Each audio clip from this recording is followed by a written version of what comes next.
سلام مجدد. امیدوارم دوستان حالتون عالی باشه. به چنل یوتیوب من خوش اومدین. یک پارت دیگر رو از کالوکیشن های آزمون آیلتس در خدمتتون هستم. امروز میخوایم صفات دو پارتی رو با هم دیگه کار کنیم که در مورد شخصیت افراد و همینطور بحث و جدل و دیبیتس و نمبرز و اینها هستش. خب قبل از هر چیز خوشحال میشم چنل من رو سابسکرایب کنین، من رو به دوستانتون معرفی کنین، به داوطلبین آیلتس که بتونن از آموزش های رایگان استفاده کنن و همینطور در انتهای ویدیو اگه از این ویدیو خوشتون اومد و آموزش ها براتون مفید بود لایک و کامنت فراموش نشه. بریم با هم یه کار کنیم. خب در پارت اول بریم یه چند تا لغاتی رو که جایگاه صفت دارن رو بررسی کنیم. ببینید این رو اکثر زبان آموزان دچار مشکل میشن.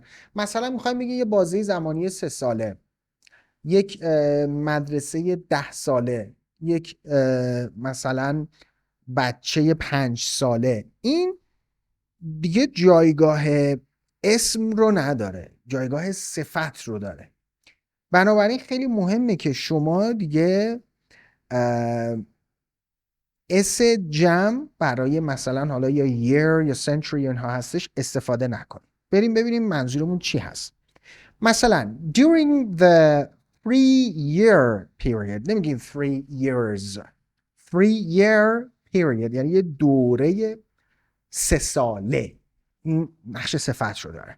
During the 3-year period which the figures refer to, there was a steep rise in the number of businesses which went bankrupt.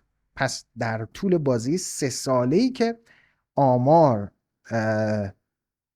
مربوط به آماری که میشه که به ما داده شده، حالا ادامه جمله بعدی. One of the greatest 20th century painters، یعنی نقاشان قرن 20 که در قرن 20 زندگی میکردن. 20th century painters، Picasso continues to influence art and design today.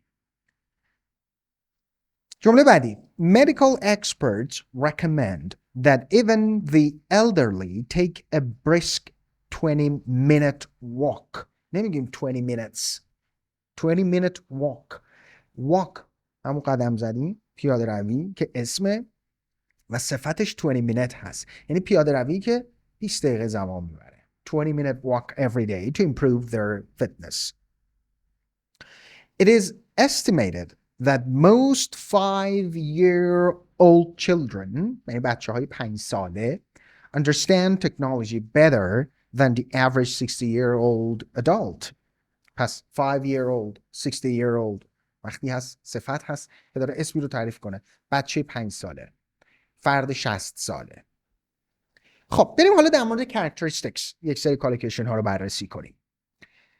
آدمی که فراموشکاره و خیلی چیزا رو از یادش میبره بهش میگیم absent minded. مثلا the media stereotype of a university professor as absent-minded and largely uninterested in what is happening in the real world no longer reflects reality. Most academics these days are younger and more attuned to their students' needs. Attuned to یعنی aware of، آگاه بودن، در جریان یک چیز بودن. منظور اینه که الان در حال حاضر اساتید دانشگاه جوانترن و از نیازهای دانش آموزانشون، دانشجویانشون باخبرن، آگاهن. attuned to، حواستون باشه، attuned of نه، attuned to their students' needs. خب کالوکیشن بعدی ما آدمی هستش که روشن فکره، ذهن بازی داره. هم میتونیم بگیم broad minded، هم میتونیم بگیم open minded. تو فارسی هم میگیم طرف open mind هستش. Parents who have a broad minded or an open minded attitude usually allow their children a great deal more freedom as they grow up and tend to be far less judgmental. کالوکیشن بعدی ما حالا متضاد این open minded هست. آدمی که کوتاه فکره بهش میگیم narrow minded. مثلا individuals who have not traveled and have not experienced different cultures are more likely to hold narrow-minded attitudes and may be unwilling to accept behaviors which they are not used to. خب آدمی که یا بچه‌ای که رفتارش خوبه، شلوغ بازی در نمیاره، بی‌ادبی نمیکنه، بچه مؤدبی هستش رو تو انگلیسی بهش میگیم well behaved، صفت هست بچه‌ها. مثلا mothers and fathers fear that when their young children are not well behaved, family members and friends will point the finger of blame at the parents and criticize the way the children have been brought up. پس ببینید point the finger یعنی انگشتشونو به نشانه چی؟ finger of blame at the parents یعنی مقصر میدونن، تقصیر رو میندازن گردن پدر و مادره. پس point the finger of blame at someone. حواستون باشه این عبارت رو. حالا ما یه نفر داریم که تحصیلات خوبی داره، اون رو بهش میگیم well educated. مثلا there is no doubt that those who are seen as well educated enjoy numerous benefits and advantages over those who do not enjoy the same status. Well educated. کسی که بیش از حد اعتماد داره، بیش از حد به خودش مطمئنه رو بهش میگن overconfident.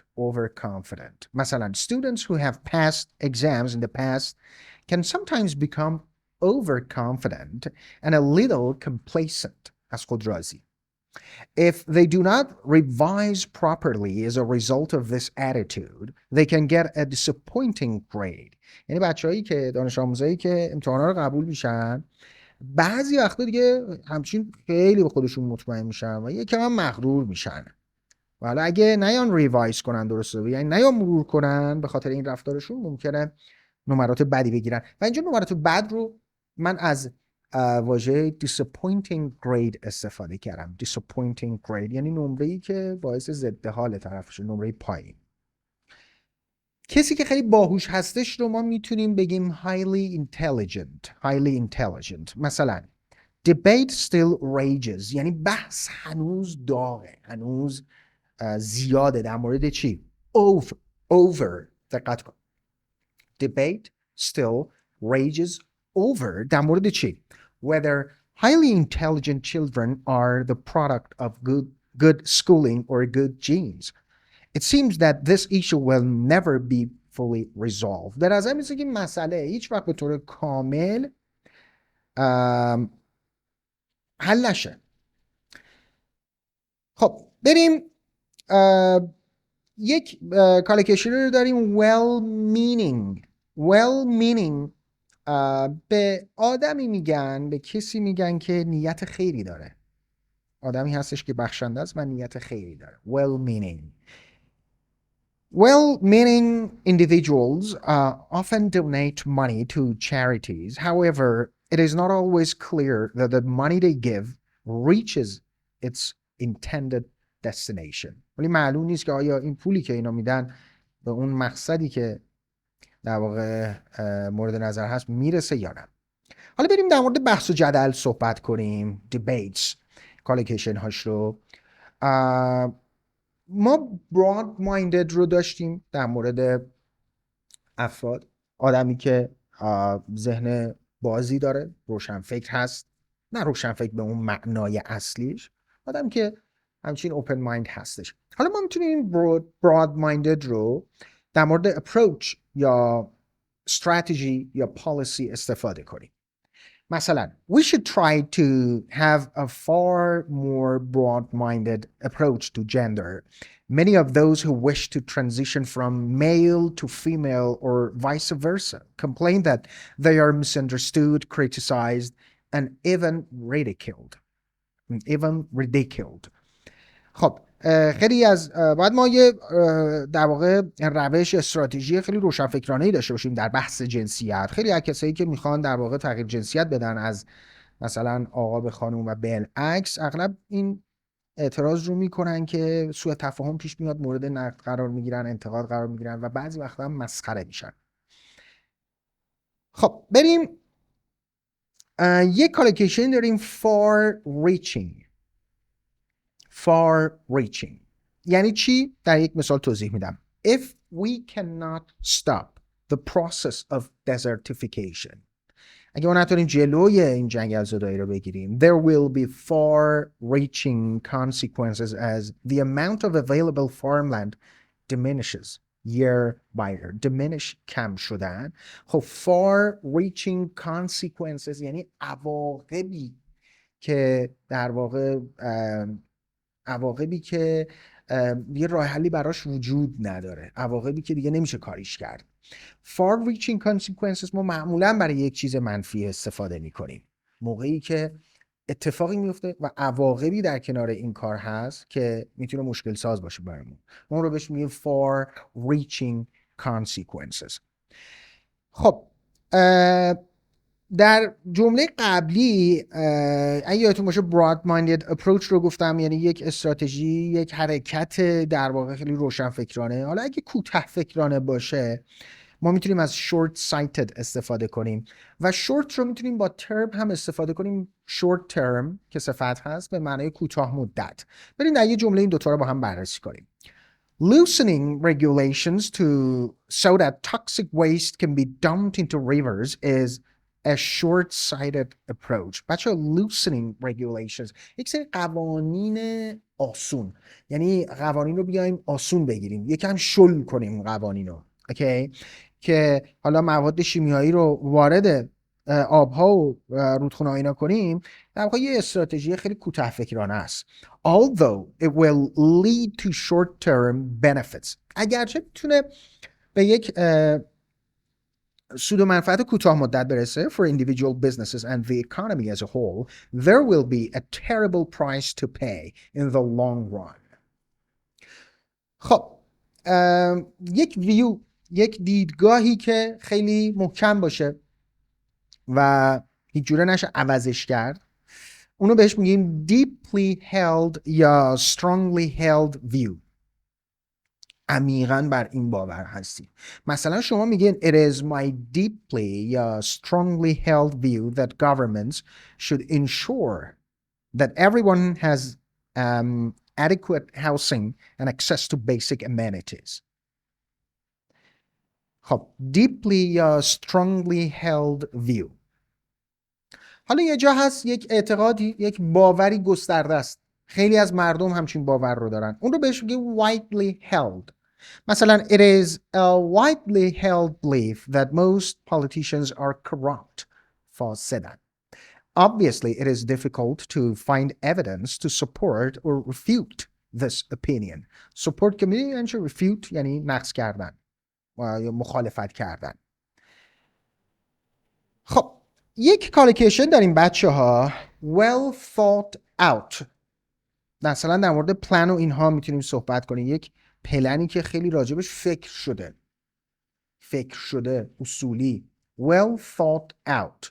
مثلا officials in several cities have developed a well thought out plan to reduce the number of vehicles clogging up the streets and causing terrible congestion and even gridlock.